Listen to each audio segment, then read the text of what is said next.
Hello students, आज हम पढ़ रहे हैं पेज नंबर 17 जिसका टॉपिक है आपका natural vegetation and wild life. इसके अंदर क्या पढ़ेंगे हम? Some school childrens were visiting on an exhibition on handicraft. कुछ जो स्कूल के बच्चे हैं वो विजिट कर रहे हैं, किसी हैंडीक्राफ्ट की कोई एग्जीबिशन लगी है वहाँ पर। The article in the exhibition were collected from different part of the country. अब जो सामान था इस एग्जीबिशन के अंदर वो अलग अलग जो हिस्से हैं कंट्री के वहाँ से इकट्ठा किया गया था। Mona picked up a bag and exclaimed. उसने एक बैग उठाया और क्या कहती है, this is a beautiful hand bag. ये बहुत ही सुंदर हैंड बैग है। Yes it is made from jute. हाँ, ये जूट का बना हुआ है। टीचर ने उसको जवाब दिया।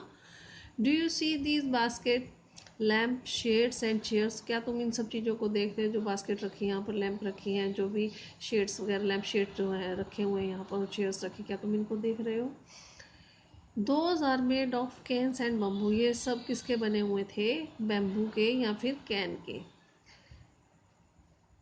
इन the eastern and northern eastern humid region of India. जो ईस्टर्न पार्ट है इंडिया का और नॉर्थ ईस्टर्न पार्ट है इंडिया का, ह्यूमिड रीजन है वहाँ पर। और ह्यूमिड रीजन होता है कि जहाँ पर कि मॉइस्चर रहता है वहाँ क्लाइमेट के अंदर।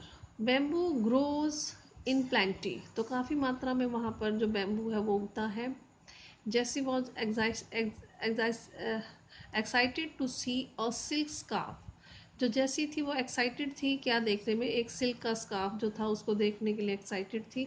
See this beautiful scarf. इस सुंदर से स्कार्फ को देखो। The teacher explain that. अब टीचर उसको क्या बताती है? Silk is obtained from silk worm. पता है आप लोगों को, जैसा कि जो सिल्क है वो किससे मिलता है? सिल्क वॉर्म से मिलता है। सिल्क का कीड़ा होता है उससे मिलता है। That are bred on mulberry tree. जो कि कहाँ पर होता है? मलबरी का जो पेड़ होता है उस पर होता है। साइड में आपको यहाँ पिक्चर भी दी गई है। यहाँ पर आपको सिल्क वॉर्म की जो शहतूत का पेड़ होता है उस पर इस तरह के ये कीड़ा पाला जाता है। The children understood that plants provide us with many different products that we use in our day-to-day life. अब जो बच्चे थे वो समझ चुके थे कि जो प्लांट्स हैं वो हमें बहुत से अलग अलग जो चीज़ें हैं हमें प्रोवाइड करते हैं, जिनको कि हम हर रोज़ की अपनी लाइफ के अंदर यूज़ करते हैं। Natural vegetation and wild life exist only in the narrow zone of contact between the lithosphere, hydrosphere and atmosphere that we call biosphere. जो नेचुरल वेजिटेशन और जो वाइल्ड लाइफ है वो सिर्फ जो एक नैरो जोन है किसके बीच में? लिथोस्फेयर, हाइड्रोस्फेयर और एटमॉस्फेयर के बीच में, जिसको कि हम बायोस्फेयर कहते हैं, वहाँ पर ही नेचुरल वेजिटेशन वाइल्ड लाइफ जो है वो मिलती है।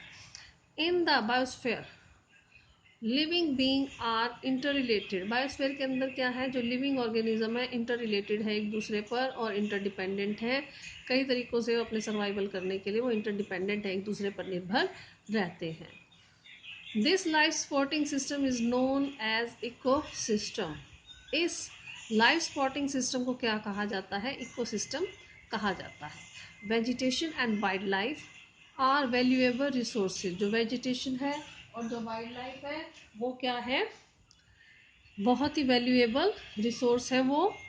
Plants provide us with timber. जो प्लांट्स हैं वो हमें क्या प्रोवाइड करवाते हैं? टिम्बर प्रोवाइड करवाते हैं। Give shelter to animal. जो एनिमल्स हैं उनको वो शेल्टर प्रोवाइड करवाते हैं। Produce oxygen we breathe.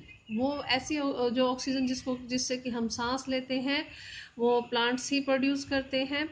Protect soil so essential for growing crops. जो सोयल है जिसमें कि क्रॉप्स को उगाया जाता है उसके लिए बहुत ज़रूरी है, उसे भी प्लांट्स जो है प्रोटेक्ट करते हैं। Act as shelter belt. Shelter belt के तौर पर ये काम करते हैं। Help in, next page number is 18, storage of underground water give us fruits, nuts, latex, terpene oil, gum, medicinal plants and also the paper that is so essential for your studies. अब ये जो underground water है उसको क्या करते हैं? Store करते हैं। और क्या क्या चीज़ें जो है वो हमें प्रोवाइड करवाते हैं ये। जैसे फ्रूट्स मिलता है इनसे, नट्स मिलता है। लेटेक्स, लेटेक्स क्या होता है, जो इन प्लांट्स के द्वारा जो हमें एक लिक्विड मिलता है, दूध जैसा होता है, उसे लेटेक्स कहा गया है। तारपिन ऑयल जो है वो प्रोवाइड करवाते हैं। गम्स, मेडिसिनल प्लांट जो है वो भी हैं, मिलते हैं इनसे हमें। ऑल्सो द पेपर, और पेपर भी मिलता है जो कि तुम लोगों की स्टडी के लिए बहुत ही ज़रूरी है। There are innumerable uses of plants and you can add some more। यहाँ पर बहुत सारे uses जो हैं plants के, और तुम्हें पता भी चल चुका है क्या क्या है, और तुम इसमें और भी जो है वो ऐड कर सकते हो।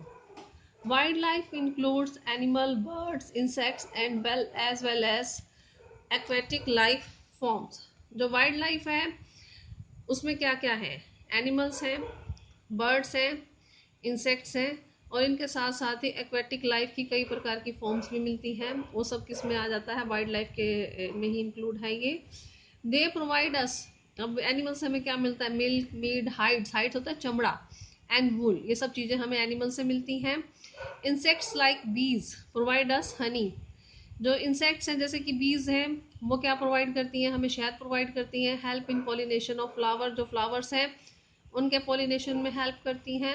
And have an important role to play as decomposer in the ecosystem, और इकोसिस्टम के अंदर के वो क्या रोल प्ले करती हैं, डिकम्पोजर का रोल वो प्ले करती हैं। The birds feed on insects, birds जो हैं वो इंसेक्ट्स को खाते हैं। And act as decomposer as well, और ये भी डिकम्पोजर के तौर पर ही काम करते हैं। वल्चर, जो वल्चर जो आपका पक्षी है, due to its ability to feed on dead livestock. Vulture क्या है, मरे हुए पक्षी, मरे हुए जीव जंतु जो है उनको खाता है। तो क्या क्या बोला गया इसको, स्क्वेंजर बोला गया है अभी, जो मतलब कि मरी हुई चीज़ों को खाने वाला स्क्वेंजर जो है वो इसको बोला गया है। And considered a white cleanser of environment, और इसको बहुत ही ज़रूरी कहा गया है एनवायरनमेंट को साफ करने के लिए वल्चर को। सो एनिमल्स बिग और स्मॉल, इसलिए जो एनिमल्स हैं चाहे वो बड़े हैं चाहे वो छोटे हैं, all are integral to maintaining balance in the ecosystem, सभी के सभी इस इकोसिस्टम के अंदर बैलेंस बनाकर रखने के लिए एक दूसरे से जुड़े हुए हैं। तो आज हम इतना ही करेंगे। अगर यहाँ तक किसी की प्रॉब्लम तो डिस्कस कर लेना। Thank you.